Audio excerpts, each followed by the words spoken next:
You've got 10 minutes for one book and one big idea. I'm Arita Williams. I'm a Labour MP. I'm talking to Rachael King, and this week the book is Song of the Saltings. Kia ora, Rachel. Kia ora. Thank you very much for joining me. I'm very excited to talk about your book, which I love. I would describe it as a grimdark Celtic magical realism about two teenagers who are resisting and overthrowing an unjust government, which for me was a really cool read at the moment and really something that I loved to read with my girl. Um, I loved the atmosphere of it. It reminded me of some of the authors I love, like Lauren Groff and Allegra Goodman. And as a Kiwi writer, I was really keen to connect with you about what made you want to write a story like this, because your other works have been about New Zealand stories. And this is something a bit different. Can you tell me what sat behind this for you? Yeah, well, I mean, as a writer, I always just follow the idea, basically. So I don't ever sit down and say, right, I'm going to write a story that's set in New Zealand, or I'm going to write a story that's set nowhere. But the thing with the Grimlings, which was my previous novel, that was an intensely New Zealand book. And I put a lot of work into it. It took me a couple of years actually. And this idea that came to me was set in a fictional time, in a fictional place, and I just went with it. And it meant that I could use my imagination, create a whole new culture, a whole new lore. And so, yeah, it was really just about having a bit of fun with that, really, because, yeah, previously I'd used Scottish folklore creatures, the Selkie, the seal people, and the Kelpie, which is the wood horse. And I'd brought them into a New Zealand landscape where they kind of sat uneasily in the landscape. And so this was something completely different. Yeah. Cool. That is what I really love about The Grimmelings. It is my favorite of your books. Just the story feels so intensely New Zealand in a way that I really haven't found something that grapples with colonization in that way, but it's really unapologetic in the different threads of the identity of the characters that they're drawing on. They're Kiwis, but they have these stories which are like richly imbued with Celtic mythology and with Irish stories. It was very cool. I wanted to ask you about that actually. Oh, sorry, I interrupted you. No, you go. Oh, I was just going to say, yeah, with the Grimmelings, I really thought about how, my ancestors come from Scotland and Ireland, and what if these Pākehā brought their stories with them to New Zealand, but they've manifested in a physical way. So, what kind of havoc would that wreak, basically, on the people and the landscape as well. There's a bit of, like, Neil Gaiman, but also a little bit of Terry Pratchett in that, like, both authors that I love, grappling with these stories about what it is to believe. Um, and the setting is, I think, maybe one of my favorite things about this book. The island's inhabitants seem to have this very recognizable culture of defensive individualism, like people protecting their own families while sustaining a system which is not working for everyone and in fact, not working for them, at all. Is this a book about inequality? Is this a book about the hardening hearts that comes along with a system which is not fair? Absolutely. And what I often say to people is that, because you get asked, did you set out to write this theme? Um, but I've always believed that you tell a story and the themes will take care of themselves. And often when you write the first draft, that's you finding the story. And once you've got that first draft, then you can see what the themes are and you can kind of pull them out and amplify them more. But it became quite clear as I was writing that this is very much a book about inequality, and about scapegoating and people, fear of the unknown and the other. And so I just really leaned into that. And because it's for, teenagers and up, I just wanted them to have a sense that maybe people don't always vote in the best interests for themselves and for their communities.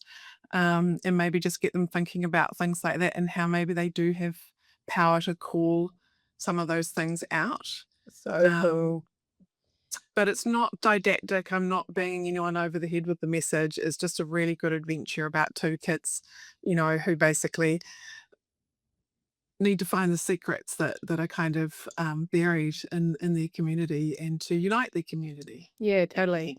And they find something to belong to, which I think feels very real for, a lot of those later age teenagers, 22, 23-year-olds at university at the moment, just looking around them and thinking, what is my place in a world where, we're staring down the barrel of war? It's this generation also feeling the effects of huge change of technology and climate in their world, and um, no leaders, seem to be really grappling with those big challenges that they will have to deal with.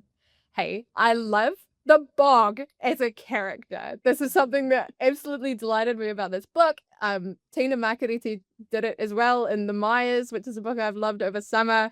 Um, how did you kind of bring in the place, which is you write so evocatively? The moors feel like something out of Wuthering Heights. The bog feels like its own person, and it is in fact a person. How did you like? Did you need to be there? What makes a place for you somewhere that you want to write in that way? Yeah, so I mean, the original idea came from my fascination with bog people. They have been found in bogs and they're thousands of years old and they're almost perfectly preserved. And some of them have been found to have been sacrificed in some way. So a real window into, kind of ancient cultures. And I just thought, what if people were sacrificing something to the bog, but it was an actual creature in the bog? It was an entity that they could actually see. Um, but then the Glimm, which is a creature, kind of shifted out to the salt marshes. And and I just thought, no, but I still need my bog because I love a bog. I love the bog. It goes back to when I was a kid and everybody thought we were half of us were going to drown in quicksand.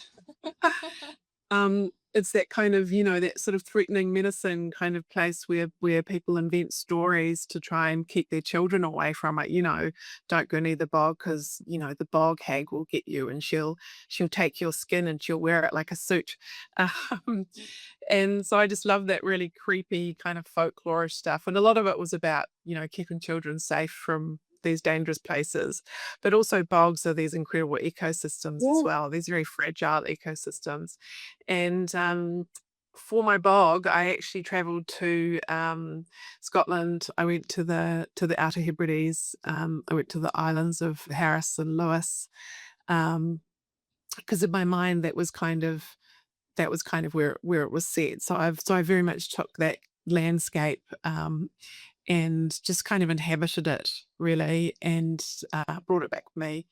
Of course, actually, lots of parts of Aotearoa are very similar in the landscapes as well, but that was where my imagination took me, so I followed it. Yeah, that's really cool. I want to ask you about the device of the random drawer, because it made me, it's very disconcerting and unsettling, the way that you used, the kind of the idea that you'd randomly choose a horse or a child to be sacrificed in the story, and the discovery of the characters that it's not all as random as they think at all, and it made me think about these. Theodore Adorno writes about a distortion where people both fear crisis and are drawn to it. It's this sort of feeding on apocalyptic fantasies that becomes not only part of our cultural narrative, but also part of our political discourse in times of not having enough. Um, what made you kind of pick on that element of the story as a scary thing in and of itself? Yeah, well, it's a classic kind of folk horror sort of trope, really. I mean, Shirley Jackson did it best in her short story, The Lottery. So it was definitely a direct, homage to the work of a great horror writer. But then also The Hunger Games as well. So it's quite firm in the kind of young adult canon too. Katniss Everdeen she has to volunteer.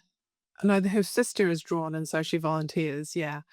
So I guess I was just, using that and extrapolating out from it, as to what could happen if this was a society they lived in where, yeah, the lottery was supposedly random, but what if it wasn't random after all? I love that reveal that, I guess pushed that, that initial starting point from a lot of young adult fiction, we kind of got into the politics of that a little bit. You started dismantling, well, if it's not random, then are these protectors, are they managing the anxiety, or are they reproducing the fear that people naturally have in this very unhospitable, grim. I loved that element of the story, and I loved, seeing it through a young teenager's eyes of, um, you didn't write it as this kind of shocking reveal and betrayal because it was simple for a younger person to understand that these people would not always be on their side. And it's something I guess that we have to learn and relearn as adults, to question, things that feel like they should always be taken for granted when it comes to how we organize ourselves and the level of social cohesion that we accept. Um, Yeah, and then there's also the families who don't buy into it, who hide their children away from the lottery, that, they're in the basements and the cupboards. And, they're hiding from an unjust system, but at the same time, they're kind of betraying the rest of their community because they're shortening the odds for all of the other children to get chosen as well. So yeah, you've got the boy who was hidden, and he has a lot of anger towards his family for making them outcasts and for not playing the game. And then obviously there's Lotta, who was mysteriously saved from the sacrifice at the beginning. So just sort of it brought up so many kind of ethical dilemmas and the way people have a gut reaction to things versus if they sit down and think about it for a while. And I found that really fascinating. The whole human nature side and how people would respond to that kind of situation was what really interested me. it's such a good, part of, this genre, what it lets you explore about people. And I really like the way that you, saw it through younger protagonists' eyes. I guess then, um, even in a lot of YA, we'll kinda age them up. They're 18, they're 19, but I read these guys a bit younger than that, and more Yeah, they're open-minded. 16, a lot of 16, Moss is 16 or 17. That was really important to me because young adult fiction has just been aged up so much. Yeah. And it's kind of edging towards kind of, well, they call it new adult, which is just adult to me. But anyway, um, yeah, where they're dealing with often first sexual experiences. There's a tiny bit of romance in mine, but not much. The whole romantasy genre. Mm. And there's not a lot for those kids who are, 12, 13, Mm. 14, who maybe aren't ready for that kind of thing. But it's They still just want, really keen on the ideas, right? yeah. And actually, I used to work in a children's bookshop, and often you would have parents coming in saying, well, my daughter's 11, but she's got a reading age of 14. So they'd go straight to the young adult section and pick up something that is not nearly as complex and intelligent and interesting as, a Philip Pullman or something, which is in the middle grade, or I don't know, a Susan Cooper or a Kate to Goldie. I'm just trying to think of throwing out some names, but yeah, there's actually, we need, like, younger kids need really complex stories as well, Mm. because often if they go older, they actually a lot simpler. Yeah. Anyway, No, I love that. I think I completely agree with you, and I wish you were writing when I was reading as a 12-year-old, I loved Lord of the Rings. I loved reading those big, expensive fantasies that talked about politics and people and the way, that changing a few things within society would create completely different conditions for people to live in. I came across your book because I run the women's bookshop in Ponsonby, my favorite bookshop. And I said, I'm really into Celtic mythology and the Irish mythology cycles at the moment. Do you have something which, draws out some of those themes, but isn't, I don't want the sexy bits, leave out the sexy fairies. And she was like, "Can I get you to read this young adult book, the Grimblings, because Rachael King is writing about these stories, but also in this incredible New Zealand context." And I'm so glad that I did because I love. they want bookshops. Yes, I love those, the atmosphere and the kind of dark, societies that you create within them. We're almost out of time, so I need to ask you what you're reading at the moment. Oh, I'm reading Charlotte Grimshaw's latest book, The Black Monk. I'm actually reviewing it, so I'm reading it very carefully. As you can see, I've got that's the book there. I've got all these bookmarkers in there. They're called book staples. They're great. So I there's lots and lots I need to talk about. I absolutely smashed through it, and maybe we should do another episode on reading that. It made me go away and also read the Chekhov story. Um, I love to read Charlotte Grimshaw. She's one of my favorite writers. But this one was probably the spookiest Charlotte Grimshaw that I've ever tackled. And yeah, really, really enjoyed the kind of Wellington small community and all of the depth that she created with it. You should host a book club. It'll be me and you, mate. I'm not sure who else is reading who has gotten through it yet. I finished it in a day. I couldn't put it down.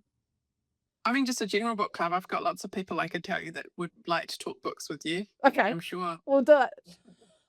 All right. I am going to read your two books that are more for the younger kids with my little girl. I'll put them up here if anyone is interested in them. And I'll make it another special trip to the women's bookstore so we can close the loop on how good that bookstore is for anyone looking for challenging books for young girls and young women who are interested in these And behaviors. adults. And adults. My books, I do not dumb them down for just because they're for young people. There is plenty for adults to enjoy in there as well. I so agree. If any lovers of Lauren Groff and the kind of culty, nature-filled depth that she is creating there will love, love, love, love your writing. Thank you. And that's it. Thank you so much.